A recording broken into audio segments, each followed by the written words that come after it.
Thank you for joining us wherever you are. This podcast episode is brought to you by the Old Ways Actual Play team.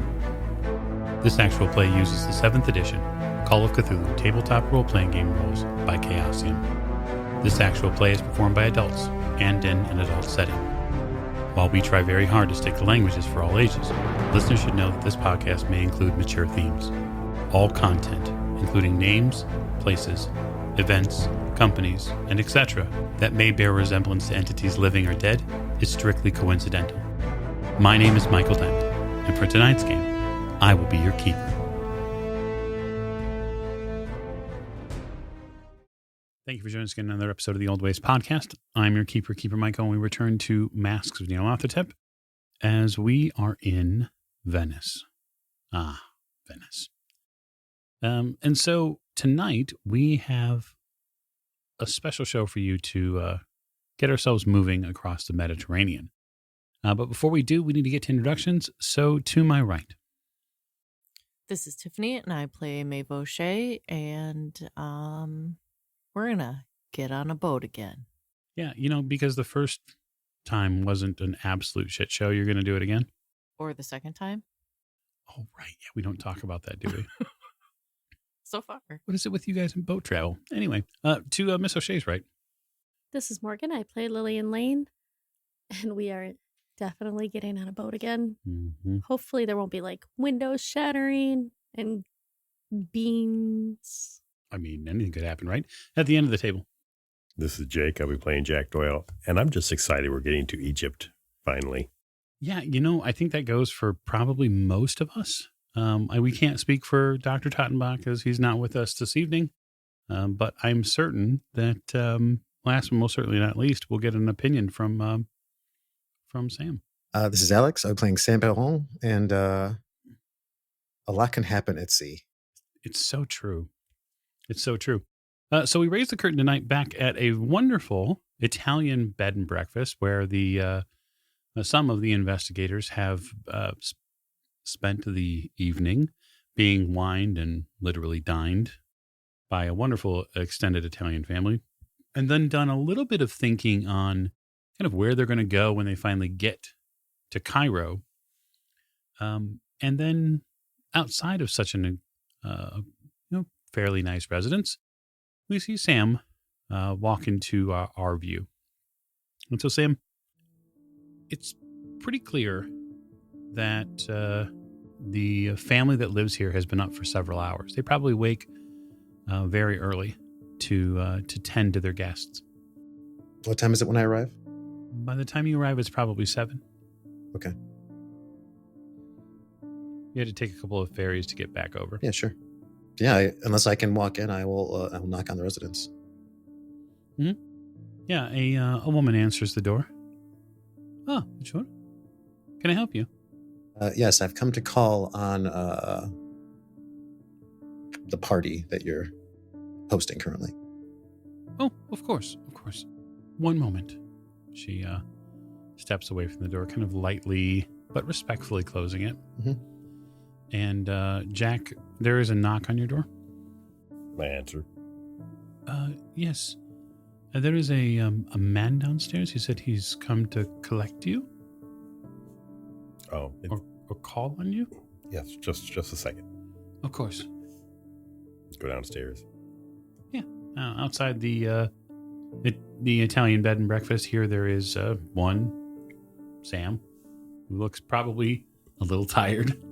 Yeah, and stiff. Sam, how was your evening? Eventful. We should talk. Okay. Do you want to do it in there? Do you want to come out here? Yeah, we can do it inside. Is the person still there? Oh no, she has disappeared. She's into the house somewhere working. Okay. She's actually probably getting breakfast and coffee ready for the rest of her guests. Sure. I will follow Jack in. Go up to my room or whatever. Sure, you find a relatively private spot. The rooms here aren't by any means extravagant, but they're big enough to have a bed and a chair and a desk and the regular appointments. So what'd you find out? There's a smuggler named Diego who's willing to take us across quietly. He says we can leave as soon as we like. He says the trip should take about 3 days, weather permitting. All right. What's the cost for this? I was asked to perform a service in Cairo for the purveyor. I won't ask anymore. It's my debt to pay. All right, so when do we leave? Whenever you like. I figure if you all are ready to go before daybreak, we could settle in on board, or you're planning on staying here for another... This place is nice enough, I suppose. No, we'll get everybody up. We'll get breakfast, and then we'll head out. Sounds good. Yeah, I will collect my things and go hang out downstairs. Get everybody else up, moving. Yeah. Breakfast has been made available for the group of you. The woman who makes breakfast is the daughter of the mother, you think? She does tell you that if your friend wants to have breakfast, it's perfectly fine. It's, Yeah, we'll have Sam join us. Thank you. yeah, they set up coffee and probably some type of sweet rolls, and then probably fresh fruit, that sort of thing outside on the cafe tables. What's the money that I got? The lira. Lira. Italian lira. Lira. Yeah, I'll slip whoever is hosting us the lira that I got. I mean, I'm not going to use it. Yeah, you give this young woman some lira. Yeah, just slip it to her. Thanks. She gives you a strange look, but accepts it. Sam, you see a group of young men heading down towards the lower elevations in Venice. They're dressed very similarly. These are likely fascists. Okay. Jack, eventually when they pass near the table, you ID the same group that you saw last night. Several of them, there's probably a group of about 6 or 7. And they definitely eye you and the table. I just, watch him and say, Yep. So Miss Lane and Miss O'Shea, you are awoken by the smell of fresh coffee and fresh food that has been placed out. The daughter of the matron of the house says that it's all available at the outside tables for you whenever you'd like. Take your time. There's no rush. I probably am going to rush a little bit so I can go out and be in the sun, Mm-hmm. which I'm immensely excited to get to Egypt. The sun over the Mediterranean as it rises is pretty nice as well. But some of the buildings here will probably block your direct sunlight view for a few minutes anyway. I take some time and wash my face and put my hair up. Mm-hmm. Get dressed into something else other than a nightgown. But Jack likes it that way. I mean, that's true. I should just probably wear my nightgown outside. Yeah, right. Yeah, totally. Yeah, we're going to just wear that on the ship, too. Mm-hmm. And then I head downstairs. Yeah, the group of the 5 of you have breakfast. It's not by any means a massive English or U.S. breakfast. It's pretty Spartan by that comparison. It seems like the further and further east you go, the less and less the food plates are. It's something you'd notice. The paper is available to anybody here who speaks Italian. Miss O'Shea. I could read it. Yeah. Just reading the paper here, there's quite a bit of opinion when it comes to the political state of Italy. There's a lot of pro-Mussolini articles about how El Duce is solving all of these problems that have been the country has been laden with over the years. A lot of good news is coming out of these papers. Mm-hmm. Sure it is. I mean, not that Maeve would probably have any idea, but... No, but just being able to read the paper without any sort of block, as it were, is almost invigorating because you want to know, okay, is there anything here I can't understand? Mm-hmm. And there just doesn't seem to be. And then the sun hits. Yay. So are we all assembled and such? It seems that way, yes. So I think now would be a good time to decide whether you want to take a commercial ride or not. What have you procured for us? I mean, there's a merchant vessel willing to take us across the Med to Egypt quietly through customs. That sounds perfect to me. Yeah, quiet's better. We don't need Jack trying to get arrested again. I got us through, didn't I? Yes, you your charming ways got us through. Mm-hmm. I will pull out the piece of paper I have that has the address and the slot number on it, and I'll just kind of pass it around the table. Let everybody look at it. It lists an address here. You're not familiar with the street designation nor that sort of thing, or the name by any means, but There's a ferry that goes to a small island off of here. I mean, we'll be going together, but just in case you get lost, we get separated. That's where we're going. When are we leaving? It's up to you. Whenever we want, apparently. They're ready to go. Wow, Well, at least they should be by now. it's very accommodating. Can I make a pit stop? I don't see why On the not. way to the. Since we're in Italy, you know what they have? Do you know what they have in Italy? pizza. No, Italians. They actually Yes, don't they really do. have pizza. No, I know. And there's no pizza. Italian leather. Lillian could probably use a new pair of boots. Italian leather boots. Wow, look Ooh. at you, fancy. Well, I mean, she's got to keep up appearances, right? Mhm.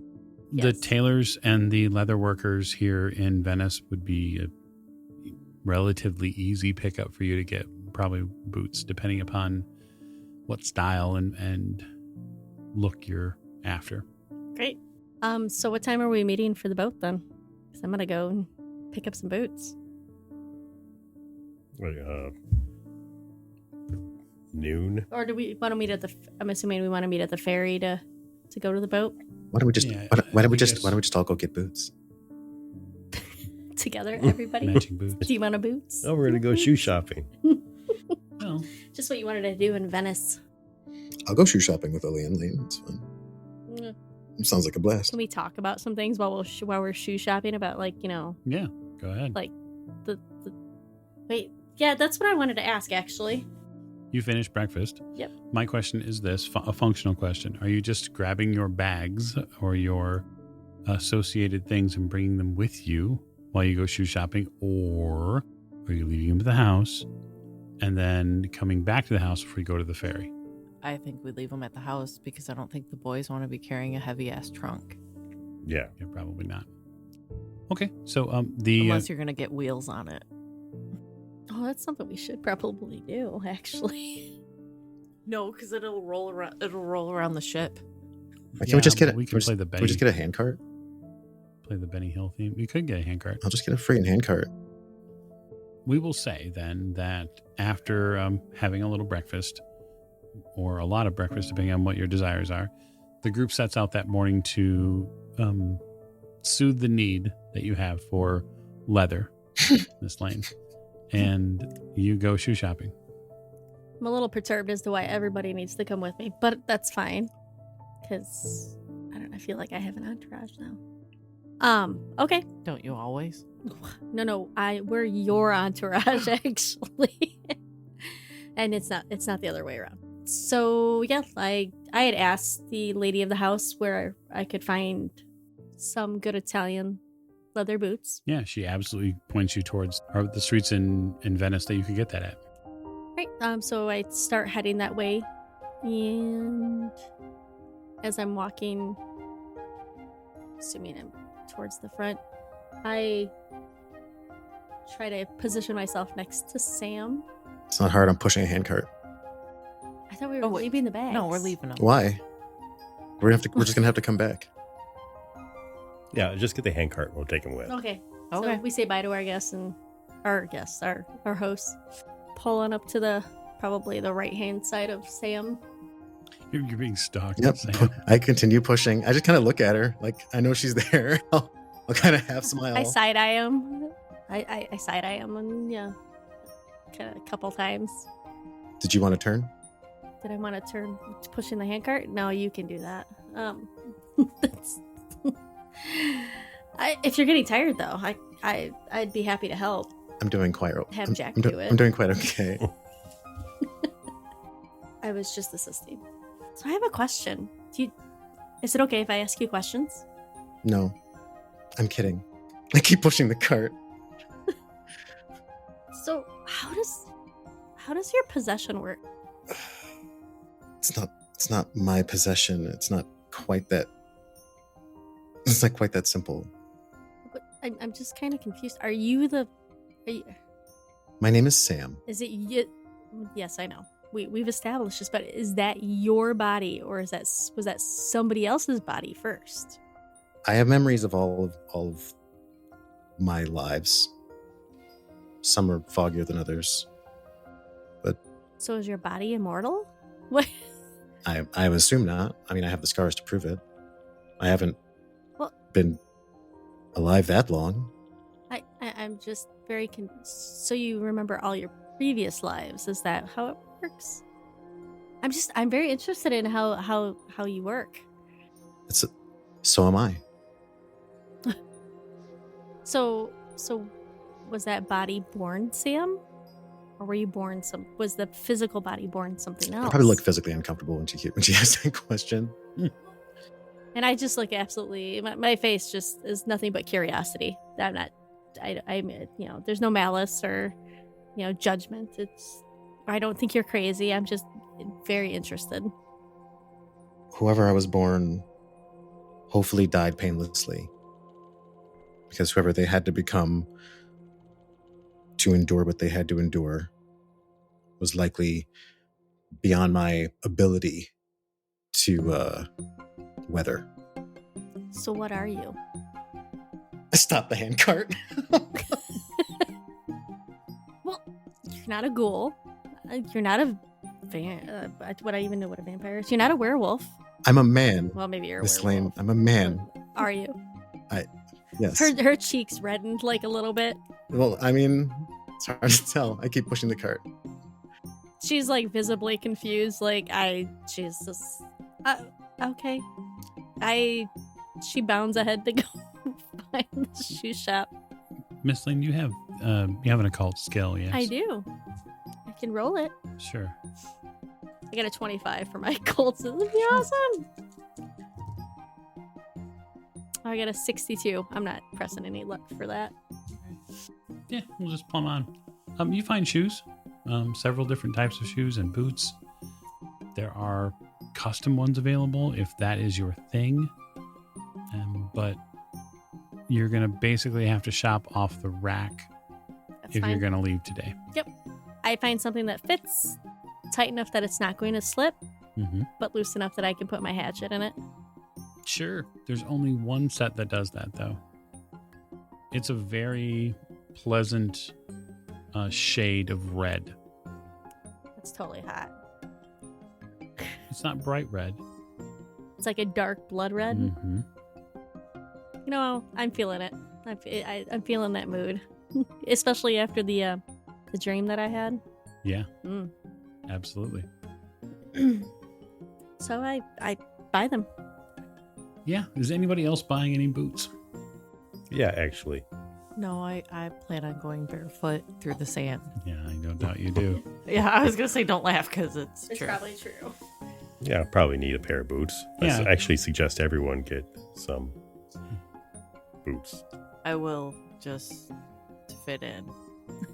So those of you who need them, other than Miss Lane, obviously, who now has her blood red boots available, you find, Jack, some boots for men, but they're more like fancier Italian leather shoes than boots. They have a bit of a heel to them.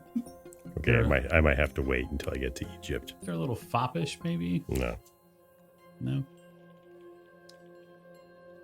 Yeah, I mean, for you, Miss O'Shea, you can find boots in your foot size if that's what you're after. You do, however, come across some very nice leather sandals, which are not boots, but they're very supple. No, I'll get those instead. Are you sure, Jack? I think those are calling your name. They're tempting. They really are. I'm like right there on the edge. But no. All right. So boot shopping and strange and uncomfortable conversations over, the group heads to the ferry, a very small ferry, which takes them to a smaller island, which is within the purview of Venice, it seems. And you kind of take a longer walk around towards the Mediterranean side of this island. And you walk up to a very small port where 2 or 3 ships are docked. And they look like merchant vessels. You know, they're not very large, but they're likely way easier to navigate out of this port. This is us. Sam, you find Anthony Okay. just seeming to put on a last couple of items. He waves at you. Yeah, I'll continue to kind of push the cart out in front. I will offer him a wave. And as I approach, I guess I will say, is everything ready to go? Yes, we're just gathering some last items, but Diego's already on board. He's ready to go. I'm going to show them to the quarters. Okay. Yeah, aboard this merchant vessel, again, the quarters are not by any means luxurious. They are functional. They are single rooms. Looks like there are 6 of them. And you meet in passing the captain of the vessel. He introduces himself as Diego. He's a short Italian man who seems to have probably 30 to 40 years on Earth. And he tells you that you'll be in good hands and that you should stow your items and we'll get underway. All right. He seems very direct. The ship begins to shove off from port. Unlike some of your other journeys before, there's no big fanfare like there was in New York when that big steamer ship left. And unlike leaving England in Calais, or in Dover bound for Calais, there is no immediate, anyway, inclement weather. The Mediterranean right now is calm. It's peaceful. And in something that you have not really seen very much, it is very blue. And as you make your way out through these kind of long coastal islands that seem to run near Venice, and you get into the Mediterranean, the sun of the day hits the deck. And you feel probably something you haven't felt in 6 months, and that is actual warmth. It progressively throughout the day gets warmer. That's where I'm at. Fair enough. So what I want to do is I want to condense a bit of the travel here. And so you learn pretty quickly, Jack, that the ship travels probably around 6 or 7 or so knots. And you'll likely make Port Said in about 4 days. And it's because the captain says he's going to be very careful in certain areas because it's been made clear to him that we need to be as careful as possible in our approach. So what I want to know is, over those 4 days, what do you believe Jack would spend his time doing? Beyond the recovery portion, we know you're going to do that, and likely by the time you hit Egypt, you'll be fully recovered. Right. I want to spend some of the time, see if I can find some of the crew, maybe play cards with, get to know. I want to see if they know kind of life in Egypt. Okay. You know, like when we get to Port Said, what should I know? How, that kind of stuff. Okay. Yeah. So I suppose that would likely be probably a charm roll from Jack. Mostly because you're trying to make friends. Oh, that'll go well. Such a charmer. Yeah, totally. That's all I am is charm. And No. what'd you roll there? 68 over 15. Okay. It doesn't seem like the men here have had a whole lot of time in Port Said. In fact, you get the intense impression that they don't make many trips to Cairo, or to Port Said, that is. That they're much more of a east-west vessel. than they are a north-south on the Mediterranean. Like occasionally they might go to certain places in North Africa and stuff like that if there's something to move back and forth. But you get the impression that they don't do a lot of travel there. People have told you some very obvious things, right? Watch your wallet, and they wouldn't step into Cairo without a knife just because they've heard it can be very dangerous. I guess I'll read some of my books. And in general, I just want to kind of make sure that everything's secure here. It seems like it. The crew don't seem to pay very much mind to anything outside of what their captain orders. Although I would be remiss in saying that they don't say keep an eye, perhaps a bit of a lecherous one, on your female compatriots. Yeah, I mean, in general, that's what I'm more concerned about is their safety. I will cut someone. Well, we know that, but they don't know that. Right.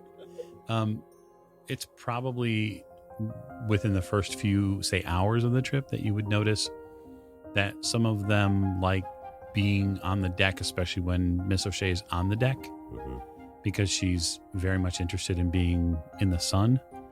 And you doubt that they very much have female passengers, if ever. Right.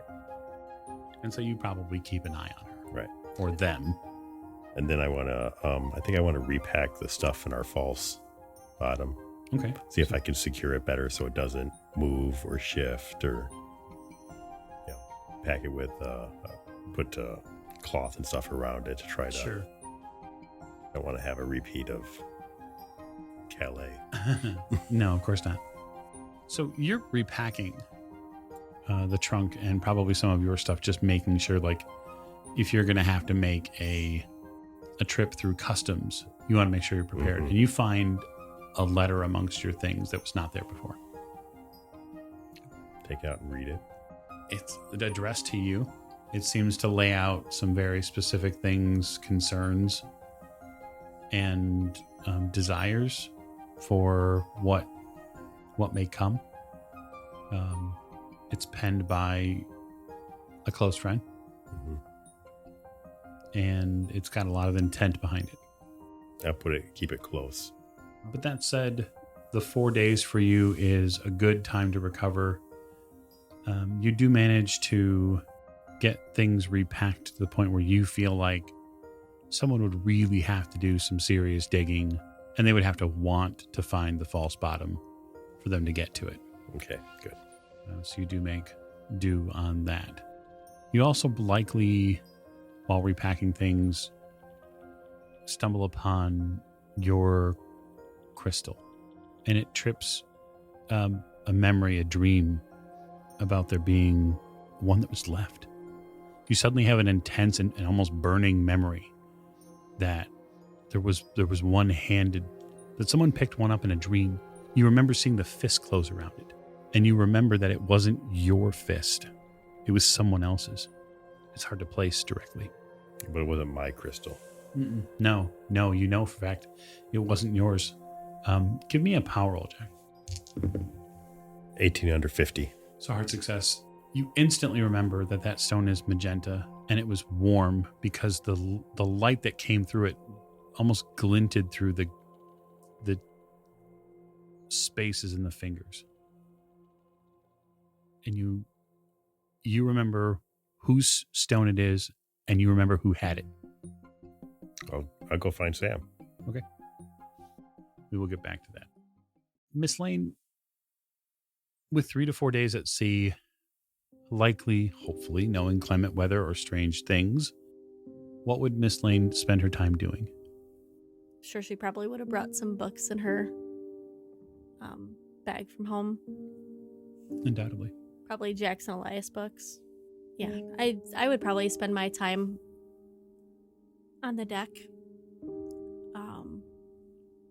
I'm assuming they have some cargo boxes on the deck and stuff. Probably. To sit on. Some larger ones. I'd probably sit on there and go over any documentation that we had brought with us, if, available. And one of the deckhands brings you a chair. Very graciously. Thank you. Please sit. So I go over that material again because I want to be prepared when we go into Egypt.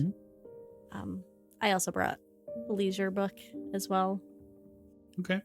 Yeah. Why don't you give me a spot hidden roll as you collect your things there? Got an 81 out of 88. Okay. You notice that there's a book in your collection you were not familiar with. You don't remember putting it here. And what's the book called? There's no name on it. Oh, so I pick it up and look at the spine and kind of flip it over, and There's something on the cover. it looks like a weird symbol Yeah. with 3 squiggly lines and a dot in the middle. Mhm. Do I know what this is? You're not immediately certain, but you stare at it a little bit and you start hearing this strange violin. Like in my head. Mhm. It's not like around the outside, right? Just as it like I'm remembering something. Maybe it's a little misty. My memory Mhm. or the outside. Okay. I open the book. Do I see anything? Yeah, there's some writing. It's in French. You read French, right? I do. What's your French? 26. Good. Why don't you roll French for me? Oh, I got a 91. That's just not gonna work. Miss Lane, the Hand of Fate is going to make that roll a success. Oh, that's nice. that's thank you, Hand of Fate. Yeah, you may want to not. But I don't want to thank the Hand of Fate. not just yet. Oh. Oh. Somebody voted against you. All right. So I would like you to make me a sanity roll. Oh, for love of seriously? Why do you all keep opening books with strange symbols on it? I'm just Because it's fun. Because I Okay. gotta touch it. All right, I gotta touch the book. That's the doctor's thing. Phrasing. It's a touchy thing. No, he touches nasty, gross things that might be dead laying on the table. I touched the book. That's true. Nasty, gross things. That's true. It's true. I have one. He's like, let me get that feet flesh. Give me that. Sanity. Give me a sample. Ooh, I got a 76 out of 41. So that is a fail. Yes. Very good. Ouch. Dude, if I take off my clothes and start dancing again. Nope. Okay. Well, thankfully you're not alone on the deck, so. Or I try Yeah, to so jump off. she'll have an I try to audience. jump off the ship. All right. Lose 3 sanity. Oh, it's only Oh, that's not bad. I like how we're all like, That's not too bad. it's been worse. Screw I mean, you, it could be like Kate. 10. I'm already at 41. I don't need to be any lower. The interior of the book seems to explain or seems to lay out a play, a specific play. Is it one that I've seen before? Oh, no, you don't. Maybe you'd have to read. You'd have to keep reading it to know for sure. Okay. I'll keep reading it. We'll say that you're going to spend a little time reading that book. I'll get back to you in a little bit. So, Jack, you approach and find Sam that first day, likely in the afternoon. Sam, can I ask you a question real quick? I'm probably sitting doing like a skim of Life as a God. When we were on the train, did you have a dream? I closed the book. Like an unusual dream? Did I have a dream? I don't know, Sam. Why don't you give me a power roll? I don't want to give you a power roll. I'm reading. Give it to me. Hold on. I don't roll POW. Oh, don't be reading Mythos tomes if you don't want to roll POW. Oh, it's fine. Mm-hmm. It's a 30 out of 55. It's a success. Yeah. You did dream. There was a train. There was gunfire. You heard Lawrence's voice. I probably dropped the book accidentally, just kind of lose focus for a second. I'll scramble to pick it up, and I did. You did? I did. How did you know? Yeah, I did too. But even more important, did you bring something back from your dream? Did it look anything like this? And I'll fish out my crystal. Ooh, that's creepy. Did I? I don't know. You're not sure. I I mean, I have all the things that I had. So if I had it, would it be in my things? It would. Like, I will check my duffels. I only have 2 duffels in my clothes. I guess I'll check my pockets. Check your pockets first. Your fingers dive into your pockets, and your brain wishes that your fingers didn't feel the cold, almost marble-esque stone as it kind of dances down the side of this cylindrical stone object. I probably unconsciously close my fist around it and pull it out. Mm-hmm. Yep. Forsyth. He gave that to you. I'll open my hand. Roll sand. Fuck.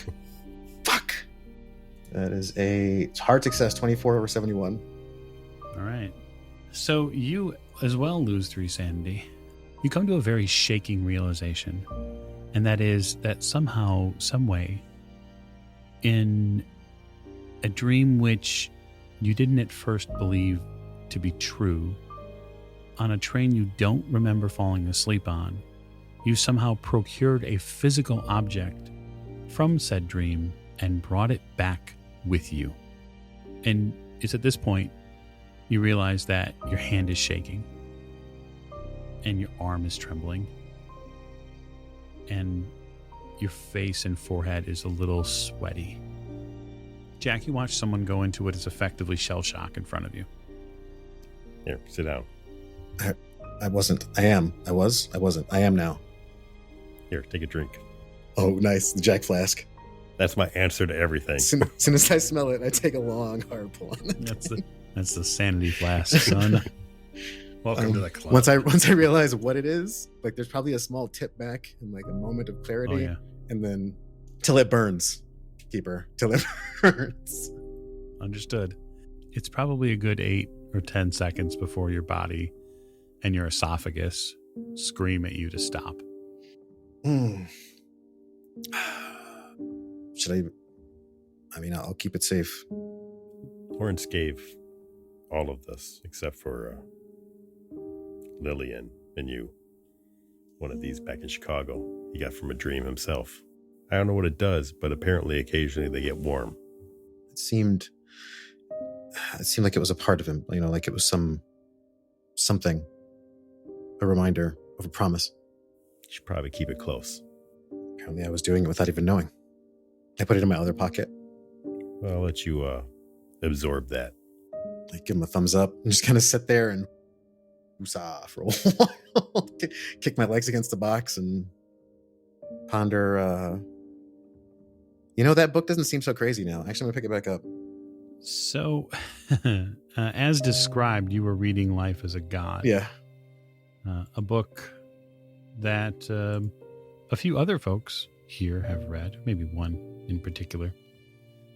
But the nice part about Life as a God is it's really written from the perspective of one person who could only be described as a madman, right? You read a lot about, in that skim, a man named Montgomery Crompton, who came back from Egypt possessed with the idea that he could become immortal. Right, murderous, sadistic. Oh, yeah. He claimed to have had visions of a being called the Black Pharaoh, some forgotten ruler of Egypt, who possessed magical, if not divine, powers. He joined a cult while he was there. And that cult praised a being called Nivrin Ka. He eventually returns to Great Britain in just after the 1800s, or 1805, and starts his own cult and starts working things up. And he turns into a murderous sadist who is prone to these massive megalomaniacal delusions. And the point he makes through his writings is that he believed that he could kill his way to divinity. It's an utterly shattering read. He was eventually incarcerated, right? Yep. He was eventually incarcerated, but there is no record of his death.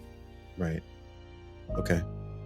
Primarily, I wanted to get through the skim on that so that I could produce notes. So that's just kind of like my day one. Other than, having my world absolutely shattered and thinking of traveling to alternate places with new trains and cats. Yeah. Yeah, that's I fine. add that to my notes as well. So you can get through the skim probably by a full day, Mhm. and then the notes will be, part of the rest of the time that you have available to you in this this journey. I guess if you've got a couple of days left, what would Sam concentrate on after that? So I was going to revisit my conversation with Lillian with Okay. the summation of my treatment notes. It's always an interesting read for me. So, narrate like the doctor's narration. So yeah, Oh, sure. I will go at some point track down Lillian and notes in hand, kind of look for an opportunity to steal a conversation. Yeah, I'd say that she's probably spending most of her voyage reading, but it doesn't seem to be something that she can't break away from. Lillian, the couple of days that you spend reading this book are fairly noteworthy, although I would like you to make me 2 additional sanity rolls, as you will now make them every night. Forever. All right. I have a 67 Mm-hmm. out of 38. Okay. And then I have a 61 out of 38 Okay, so you'll lose 1 point for every night, or for just every all the- night. By the second and third night, you have noticed that the book seems a little... This play that's written into it seems a little strange. You're having a hard time rereading certain sections. You're not sure what's going on with you're not sure what's the issue with the paper is. You're also noticing that you're starting to suffer nosebleeds, I just assume it's the salt clearly. and the ocean air. But Sam does eventually come call. I'm nose deep in my book, trying to reread another passage. I will tap the spine of the book, like above her eye line. Yeah, it's not impossible for you to break away from it. I look up and I wipe my nose at the same time as I see some blood yet again. You okay? Sam? It's just ocean air. Do you have a second? Sure. I close my book. I sit down with kind of like the doctor's notes. You're asking questions that I can't really answer for you, but the doctor felt like we came to some understanding. So maybe it would help you be able to make sense of whatever questions you have about what I am. Well, I didn't mean any disrespect when I asked that. It's just that... No, it's fine. It is. It'd be nice for someone else to know. Okay. I'm just a curious person. I like to... It's just who I am. It gets me into trouble too, so... New book? What? No, this is not it. What book? I just picked it up along the way. I take the papers from him. Or is it a paper? It's a bunch of doctor's notes, but basically it's so the doctor suspects that when I'm in difficult situations, impossible situations, that there's a bit of a shift in my personality that results in what he called personality death, persona death, something like that. Self-cannibalization. He had a bunch of words for it. So you're not a supernatural being. I stare at her. I told you I was a man. I see that the outside of you is a man. I was the inside that I was. I kind of like pat myself self-consciously. You pat yourself self-consciously and feel a hard kind of piece of stonework in your pocket. Does this make me supernatural? I show her the stone. Do I recognize it as Lawrence's? Absolutely. Where'd you get that? It's funny you should ask, And I'm just kind of wondering. but I can't give you two. You're asking me, so now there's two different lines of questions you have. I can either tell you about myself, or we can talk about the stone. Well, I think I have the gist of what you're saying about you. That you're a man. Yes, I think I understand now. I am educated and all, I'm pretty sure. But where did you get Lawrence's stone? A shared dream with Jack and others. Strangers? Why was I not? What? Strangers on a train. And cats. Oh my gosh, there were cats. I didn't have the stream. Why was I not in the stream? I had a dream. I quickly put the stone away. It wasn't the same dream. Where's what? What? Wait, you had a dream? I'm even more. I had a dream. Yeah, I had a dream. It obviously was not the same dream as the rest of you. Well, how do you know? I don't know what your dream was. Yours didn't involve a train? It did not. It involved a play, a ballet. There was none of you were there. I didn't bring anything back with me. Well, as far as I know. But it seems it happened. Oh, well, did you talk to Lawrence? More he talked to us. What did he say? Does he miss me? Does he miss me? I will do my best. If I can, how much of that dream can I recall? Like, is it vivid at this point? It gets actually, just speaking about it with Lillian makes it more vivid. I'm going to do my best Forsyth impression and try to say what he said in his words. The information that Lawrence may or may not have conveyed to him is fairly concise, and that is that Lawrence feels like the group doesn't understand that they're running out of time, and that they needed to refocus and get to work, which sounds a whole lot like Lawrence. It does. I the look on my face is I'm a little down because, Lawrence didn't speak to me in my dream. I thought we had something special. We also had to listen to some noble father chastise his daughter for some time.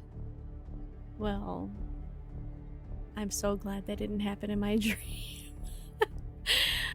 Well, I'm glad you guys got to see Lawrence. I'm just wish I could have seen him. But it's a nice stone you have. Did I mention that we were on a train in another place that is not here? Listen, Maeve and I and Doctor have had a dream together before, and let's just say I understand where you're coming from, and it's not new to us. So, I'd love to hear more about the dream, though. But I really want to read the Doctor's notes about you. Can I give them back to you when I'm done? Sure. Quick question. I mean, do you want them back? Do you want me to pass them around? I mean, I would ask that you didn't. I wouldn't do that, of course. How much of her book can I see right now? Or was I able to see like while we were talking, or did she shut it when I came back? She probably shut it when you came back. Okay. You probably can't even. There's no title on it, so. No. Well, I hope if you're satisfied, I'm satisfied. I have an understanding now, and but I thank you, for sharing. Sharing this with me. He thinks it's happened 6 times. It's a lot. At least based on these, and I will show her my shin. You're gonna show me your knee? My shin. And I show her there's like at this point 6 circular scars on my leg, one of which is pretty fresh. She gets a confused look on her face again, but I just don't even know. So that's what y'all do. And now, Miss O'Shea, you have 4 days at sea. How are you spending your time? Well, mostly I'm going to be on the deck whenever there's sun and warm air. Mm-hmm. Probably wearing a very light dress so that I can get as much sun as possible. Oh, yeah. No, that pasty ass Irish skin crisps up real quick. No, but I would say probably after the first day or two. Yeah. Any part of you that wants to tan is probably going to get there. And then my big thing that I'm going to do is see what I can find about the god of the Black Wind or the mountain of the Black Wind that has been mentioned in the communication from Jackson Elias. We have that from the Prospero house. Yeah. So I'll probably look at his book of African sexts. Mhm. Sexts. Yes. And then also look in the Noctic scripts. And then if there's any other books that I don't have that I think I might need, I will have to go collect them. Africa's Dark Sect is in my possession right now. Right. Okay, well then I'm going to have to go ask Sam for it. Yeah, I'll go to his room and knock on the door. I guess I probably have a quarters at this point. I will. Which is this on day 1 or day 2? I would imagine it's 1 or 2, yeah. Yeah. Okay. Because it's going to be one of the first books I'm going to look in because, it's right on the book. Enjoying your time aboard? Yeah. Can I get one of the books back from you? Sure. What's going on? Well, in the letter we got from the Prospero house with communication from Jackson Elias, he mentioned a cult or a god. So I wanted to see if it was in his book that you have. Sure. I mean, if there's something specific that we're looking for, we can probably cut the time in half if we work together. It's not like I can't read it. Sure. This is the Bloody Tongue book, correct? Right. Which they've already mentioned, but I did a lot of study on that already. I just want to know if there's a mention of this particular one. I don't know how to tell you. I guess I don't want to be super rude, but I read really fast and skim real fast. And I've already read through this once, so I just want to skim and look. I offer her the book. I mean, I can get it back to you in, a little bit of time. I just... Tell you what, I'm going to be getting some notes together on life as a god that I would love for you to review. Oh, he's dead. Crompton? Yeah. When? Me, Lillian, and the doctor took care of him. Wait a minute. But he was in Northern England in 1800. Oh, yeah, if you look in the very back of that book, there's this article that talks about that he was spotted again in, when they say 1901, I think. And he was spotted coming out of a schoolhouse with a huge bust of the Black Pharaoh. Actually, what he was doing is he was, looks like, well, with this cult, they do this super complex ritual, where they basically bring his spirit over to our side from the spirit world, but they make him a body that's like in a caul, and so he gets like this fresh like body that's like grown out of, you don't even want to know. So we went to actually find out what my father was around at that time, but anyways, so we went to retrace the steps of this ritual and came across the house, and because something happened to some friends that did this, and his spirit tried to come through, but we got rid of it. Okay, then. But still, he lived to be over 150. Well, he wasn't... I mean, his spirit was alive. I see. But he didn't have a body. That's how he was going to plan on...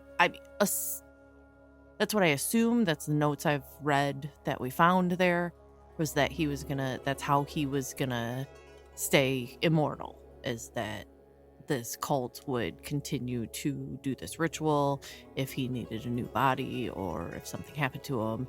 I don't know. I don't know if this was, if he possessed this body that he made, then he would be alive forever, because it would essentially be like a golem or a something like that.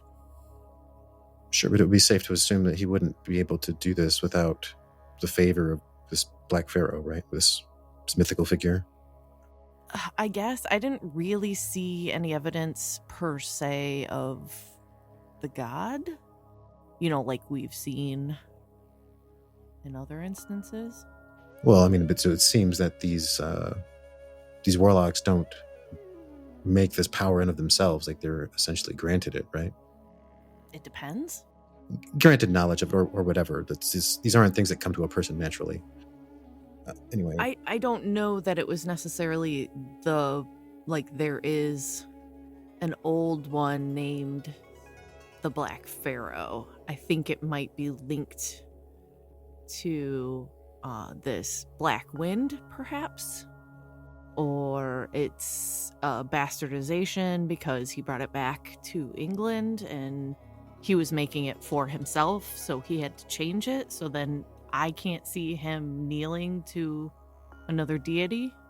it sounds like these are all it stands to reason, just based on what I've seen so far, that this Black Pharaoh, Nivern Ka, him who dwells in shadow before the light comes, Pharaoh of Shadows, these are all different names for the same thing, or at least the same thing that these cults are worshipping, working for, whatever agenda it has. Right. So, I mean, the possibility is that all these cults are coming from the same deity, but all have different names and all different purposes, because they don't all operate the same, other than murder. Well, I don't know that that's true. And forgive me for this, but these are kind of independently operating disjointed cells, but they're being organized with the assistance of otherworldly powers and magic that is transcontinental and they're all on the same schedule. That's the only reason why I think it might be one particular deity, but they all call it something different.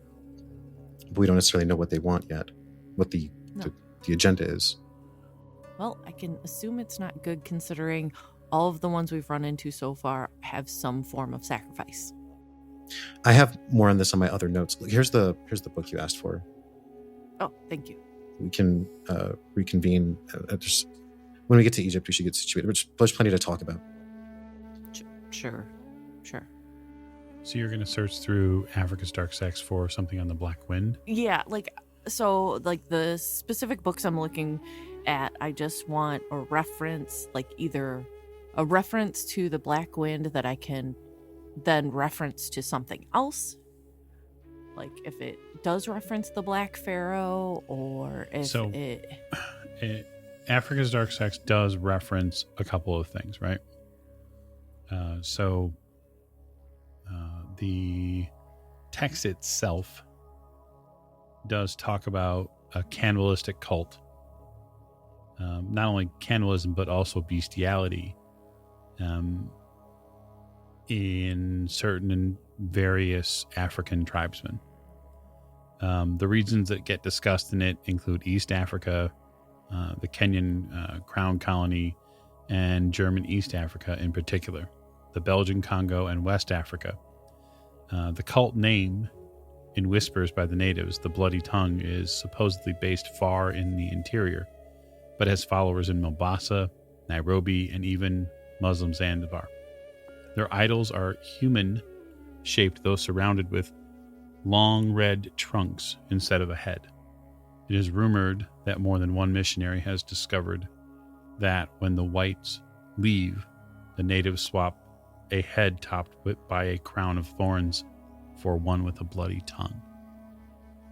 So almost as if they are playing at the Judeo-Christian crown of thorns deity while missionaries are around, and then they swap in a different idol when they have the freedom from prying eyes. Right. I have notes on the Bloody Tongue that I did before too.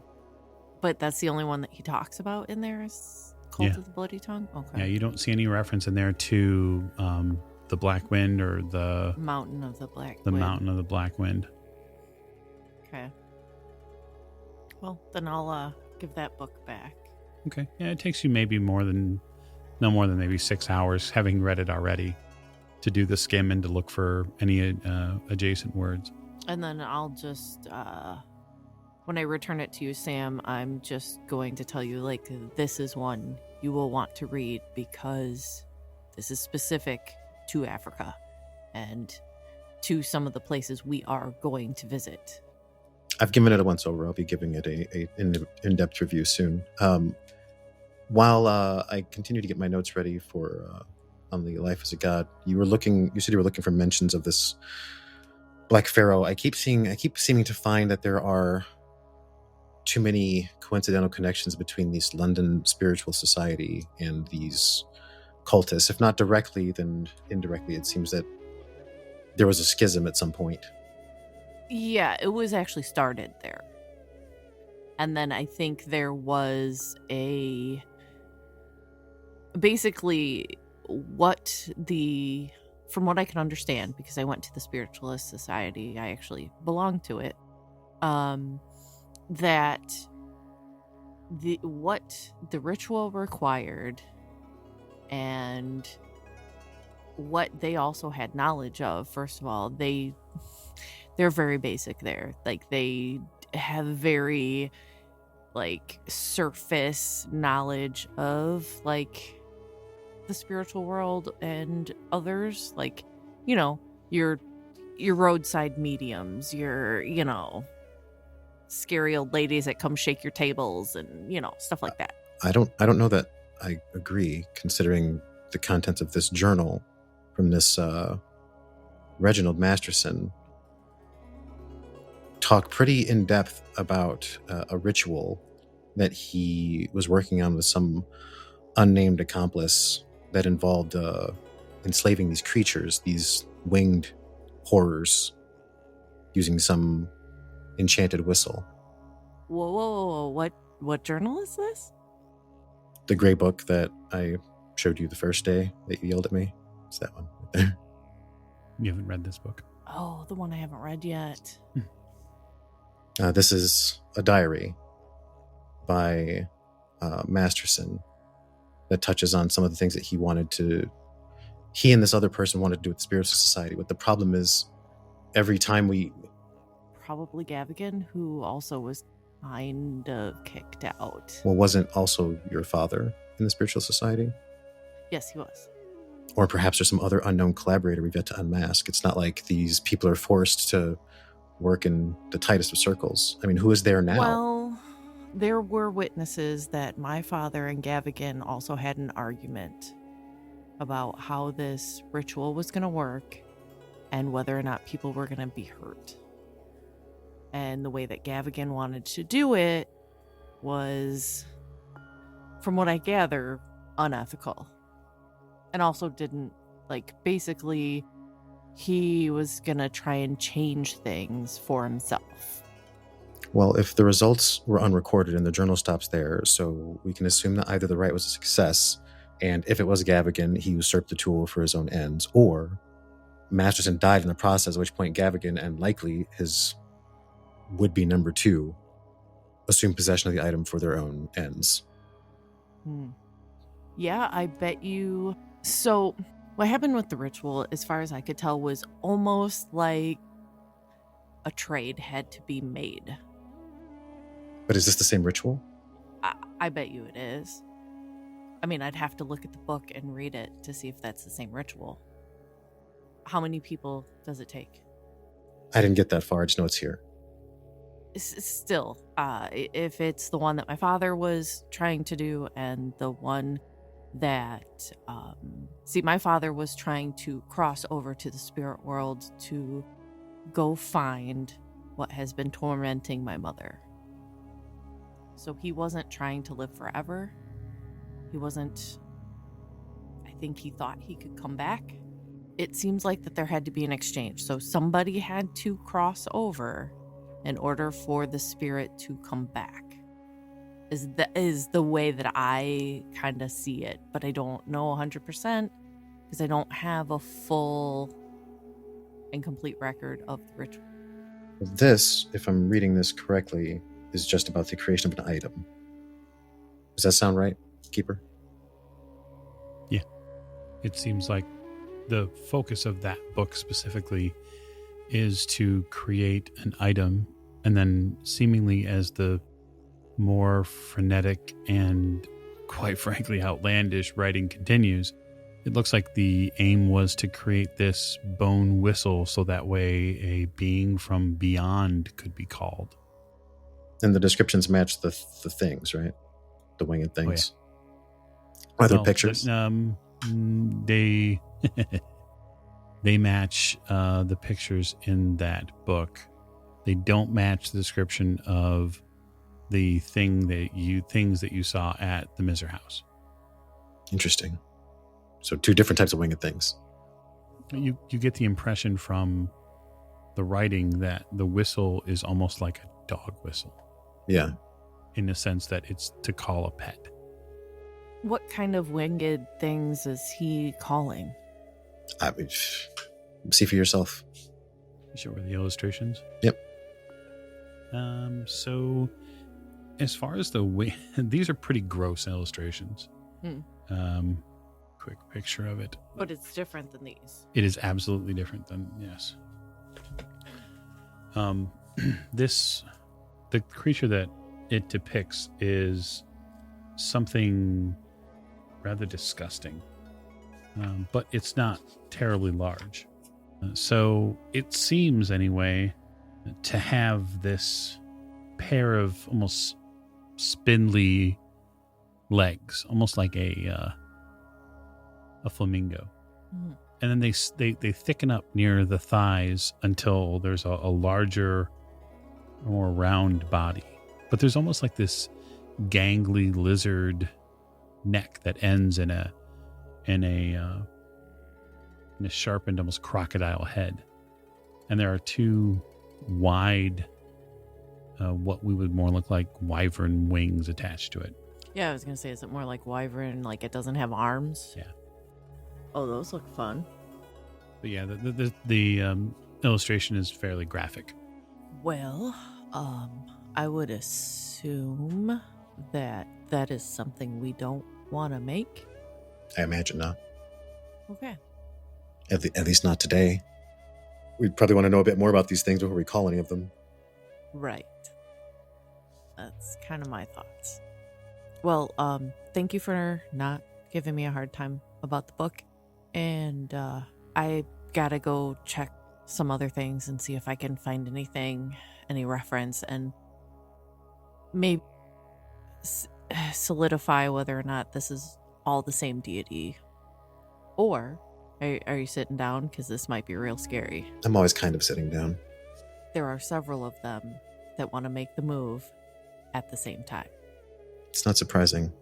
No, but I don't know that a group of people are going to be able to do anything about it. I don't know that that's necessarily what we should be focused on. I know what you're saying, though.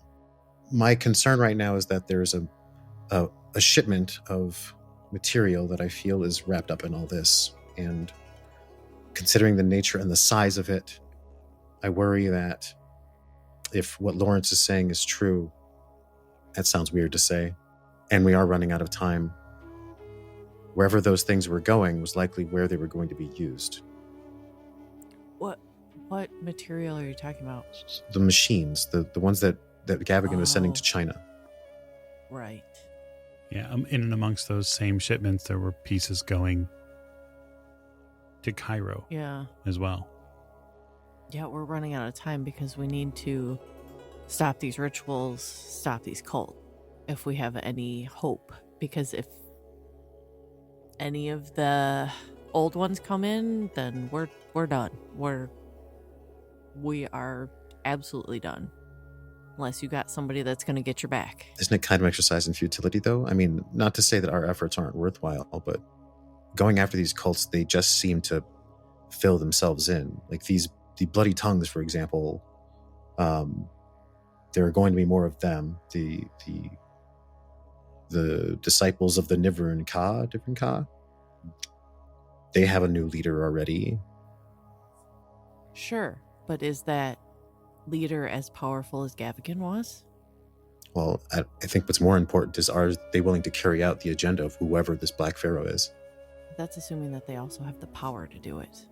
Trust me, you cannot speak to these deities and call them forth or do any of that stuff without any real power. But they can be pawns, and they can get more pawns until they have enough pawns to make the power they need. Well, then we gotta hope that we can collect enough information to figure out if it is all centrally somewhere. Because otherwise, then why do this at all? Well, again, because I would love to thumb my nose at these things, personally, whether or not it's impactful. Yeah. Well, all we can do right now is research, and we'll be at the port in a few days. So, given that, Miss O'Shea, your last couple of days, how are you spending them? Looking in the other books. Okay. So, including the Book of Iban and... Yeah, and the Noctic scripts. Okay. And I might borrow People of the Monolith. I know that's mostly about Atlantis and all that stuff, but if there's even the smallest reference... Now, I also know that, because that was the book I was reading when I had the dream about the three ladies, right? And the horse and the baby. Yep. Okay. So, I might, if I have time, look in that one too. If I have to ask Sam for it No, again. I don't have Atlantic things. The books I have Life as a God, Dark Sex, Shafiq's book that's in Arabic, and that's about it. And the Grey Journal. Okay. The chronometers, I still have Okay. both of those. Sure. So then I would ask you, with those 4 days, Miss O'Shea, are you at night banking as you would normally do? Mm-hmm. Okay. 10 every time. Sure. Well, I mean, until it's full. It's nearly there. No, it would be it. Okay. So I think that is a perfect time to end our episode. So we hope that you have enjoyed our transitional phase between the England chapter and our now nearly current chapter as we approach Egypt. We thank you for your listening ears.